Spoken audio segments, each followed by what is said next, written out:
नमस्कार. सारंगच्या ऑफिसमध्ये ऋषिकेश आलेला असतो आणि ऋषिकेश सारंगला म्हणतो, सारंग, तू खूपच शहाणपणा करायला लागलायस. मुळात तुला काहीच गोष्टी कळत नाहीत. तुला असं वाटतं ना की मी तुझ्या ऑफिसमध्ये शिरून तुझ्या ऑफिसची तोडफोड केली, तर नक्की नासधूस काय असते हे तुला मी आता दाखवणार. सारंग, तुला या सर्व गोष्टी आयत्या मिळाल्या. ही कंपनी उभं करण्याला या सर्व गोष्टी आहेत ना सारंग, त्या आयत्या मिळाल्यात. ही कंपनी उभी करण्यासाठी मी माझ्या रक्ताचं पाणी केलंय, तेव्हा ही कंपनी उभी राहिली. तुला खरं म्हणायला गेलं तर या सर्व गोष्टी आयत्या मिळाल्यात म्हणून तर मात चढलाय, कारण तुझी तर लायकीच नाही मुळात या गोष्टी तुला मिळण्यासाठी. जरा विचार कर, तुझी काय लायकी आहे ती. सुमित्रा एंटरप्राइजेस ही गोष्ट तुला आयती मिळाली ना, आता तू बघ त्या गोष्टीची कशी नासधूस करतो ते. नाही ना तुझ्याच विरोधात अशीच कंपनी मी माझी स्थापन केली तर नावाचा ऋषिकेश रणदिवे नाही मी. हे ऐकून सारंग चांगलाच हादरतो.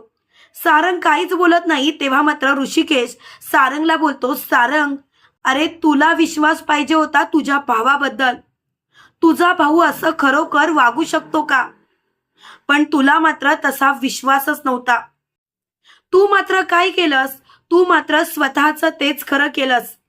शेवटी तू तुझी योग्य लायकी दाखवलीस. तू तुझ्या त्या बायकोच्या तालावरती नसलास. तुझी बायको जे तुला सांगेल त्याला बैलासारखी मान हलवतोस. बाकी काही जमत नाही सारंग तुला. आता सुद्धा जाऊन तू त्या ऐश्वर्याजवळ भुंकणार, त्या ऐश्वर्याला सांगणार ऋषिकेश दादा असं म्हणाला.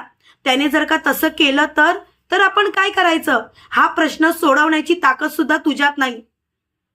हे सुद्धा तू तुझ्या बायकोला जाऊन सांगणार आणि तुझी बायको लगेच म्हणणार त्याला काय करायचंय ते करू दे, पण मी आहे ना, मी बघते तो कसा करतो ते. बरोबर ना सारंग? हेच मनात आलं असणार तुझ्या. पण काही असलं ना सारंग, तरी हा ऋषिकेश रणदिवे आहे आणि ऋषिकेश रणदिवेला तू अगदी जवळून ओळखतोस. त्याला जर का एखादी गोष्ट पाहिजे असेल तर तो मिळवण्याचा प्रयत्न करतो आणि जर का नसेल मिळत तर तो फाडून काढून घेतो.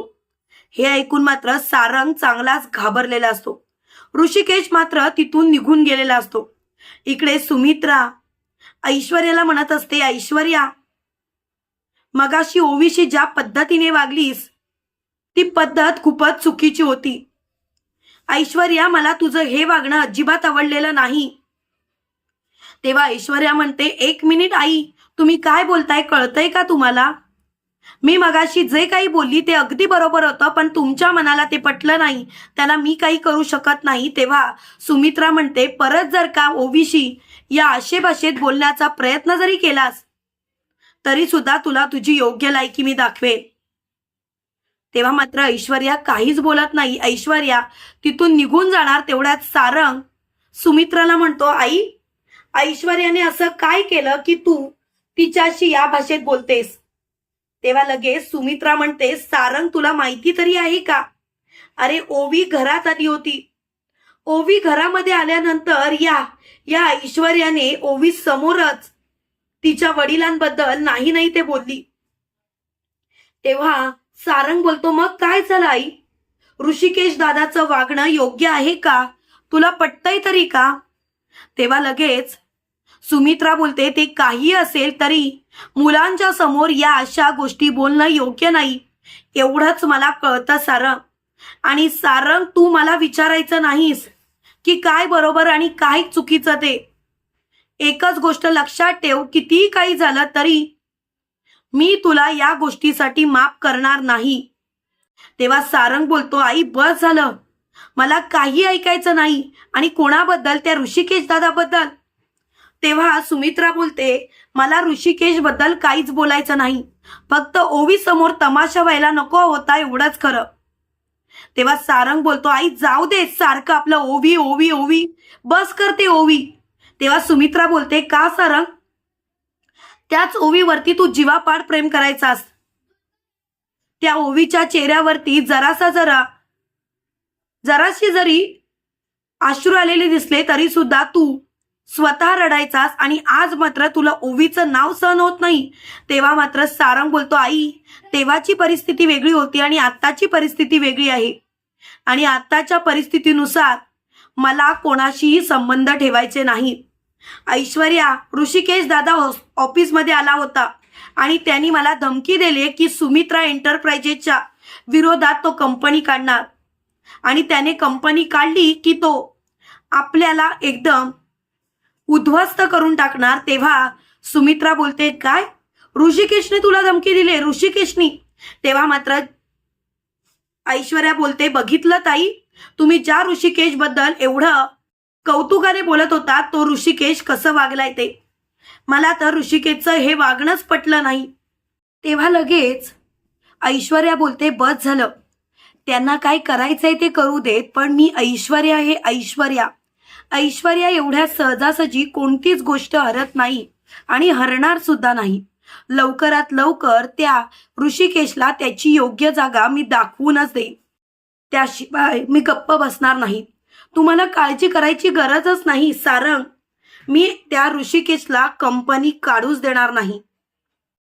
तेव्हा सारंग बोलतो, हे बघा ऐश्वर्या, आपण त्याच्या नादाला न लागलेलं बरं, कारण ही जी कंपनी आहे ना ती सुद्धा त्याने त्याच्या रक्ताचं पाणी करून उभी केलेली कंपनी आहे.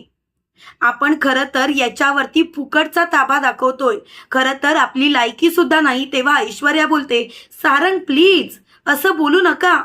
तुमच्या या अशा बोलण्यामुळे काय सिद्ध होतं की तुम्ही शेवटी काहीच लायकीचे नाही आहात. माझा संबंधच नाही हो, माझ्या बापाची खूप प्रॉपर्टी आहे आणि शेवटी मी माझ्या बापाची एकुलती एक आहे. पण तुमचं असं काय आहे, तुमचं असं कर्तृत्व काय आहे? सारंग बोला ना. मी बाहेर गेल्यावरती माझ्या एका मित्राने किंवा मैत्रिणीने विचारलं माझा नवरा काय करतो, तर मी काय सांगायचं? बोला ना सारंग.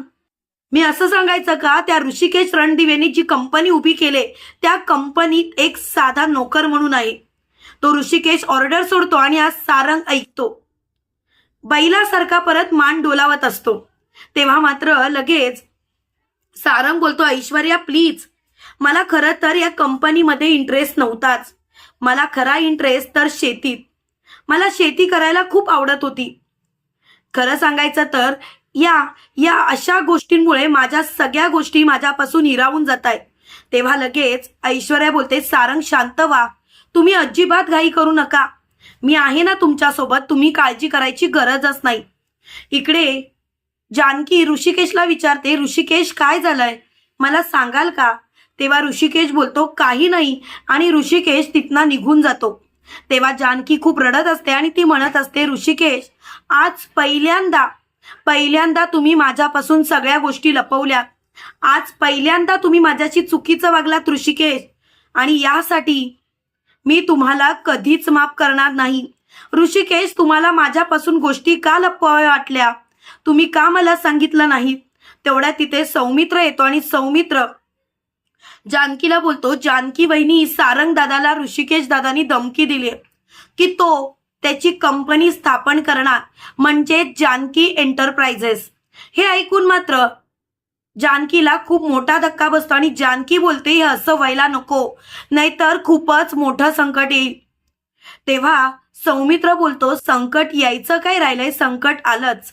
तुम्हाला काय वाटतं मित्रांनो, खरोखर ऋषिकेश दिलेला शब्द पाळू शकेल का? कमेंट करून नक्की कळवा. आणि असेच मालिकेचे नवनवीन अपडेट पाहण्यासाठी व्हिडिओला लाईक आणि चॅनलला सबस्क्राईब करायला विसरू नका.